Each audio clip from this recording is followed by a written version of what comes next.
Menteri Rangba Khubor Konrad ke Sangma, Ulaong ba ka Shong menta haki District Council lakin Pdiang ni Kyntait ya ka jing terwa jong ka Sorkar, ban siu Tulop be kinong tre jong ki District Council ki badon Khubborjylla. Habakran berkilat pathai Khubor hadian ka jingyalang jong ka kunhun Menteri, Menteri Rangba ulaya thuru ba ka jing kersan ba ka Sorkar ka a ya ki Council ka daibet na ka benta ka Tulop bat kamdon satia ka nu ka jingte kendon. Which has been discussed in the cabinet at an unofficial level, and we shared with all the cabinet ministers and officials, was regarding the important decision for the support that we intend to give to the autonomous district councils.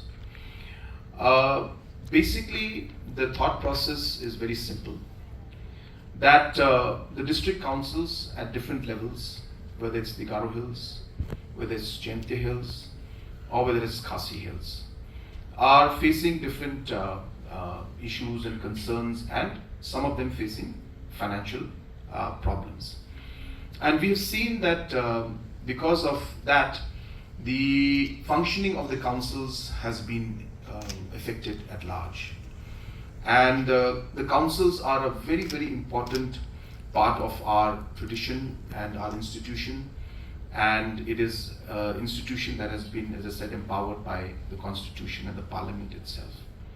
And hence it is important for the state government to support in whatever way possible to ensure that these institutions work in a proper manner and in an efficient manner. And hence our decision has been made that we will be forming 3 subcommittees. And these 3 subcommittees will engage in the next 45 days with all the 3 separately, of course. Each subcommittee for one district council will engage with the district councils. Now let me make it very clear. This is only an option. This is not something that is mandatory. The desire to work and to take the support from the government is totally the discretion of the district councils. It is not something that we are making it mandatory. And hence these committees, these subcommittees will now engage with the councils, and the councils are at liberty to reject this offer completely. So there is one thing I want to make clear: this is not mandatory.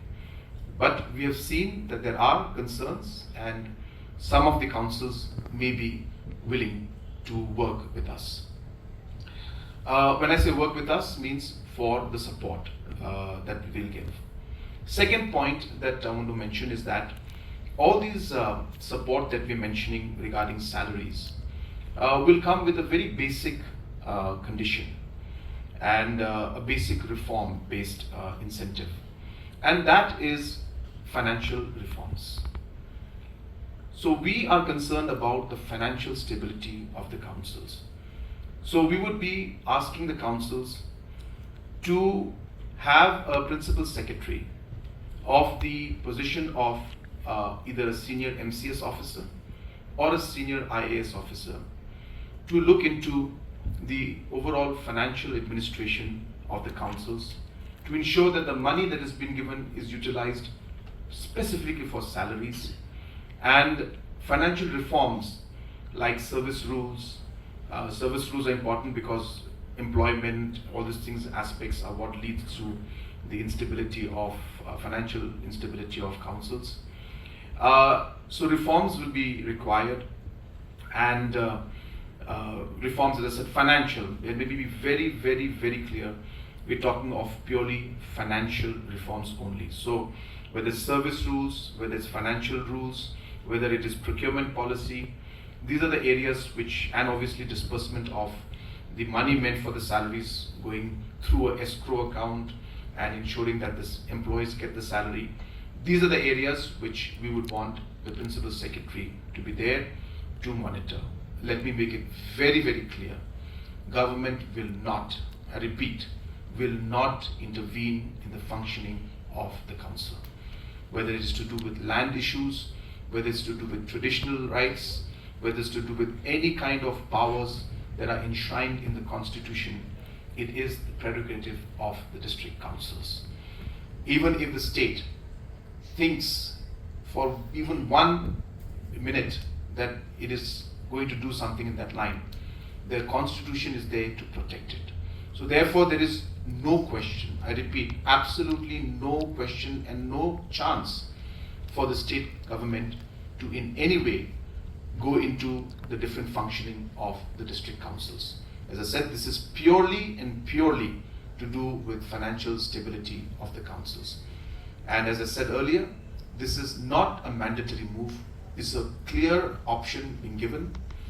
We will speak to the councils and the subcommittees will submit the reports to the government within 45 days, and we will take a decision based on the reports that we receive from the district, from the subcommittees, to then decide on how we will move forward for every district council.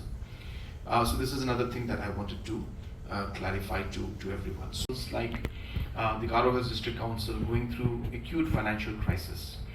Just to share a number with all of you, last year the Garo Hills Autonomous District Council had a salary requirement of about 70 crores, whereas the total revenue collection all put together was less than 25 crores. So you're talking of almost a 40-50 crore deficit. Similarly, in Kyntait Hills also, there is some deficit in terms of revenue, and hence the councils are not in a position to pay their salaries.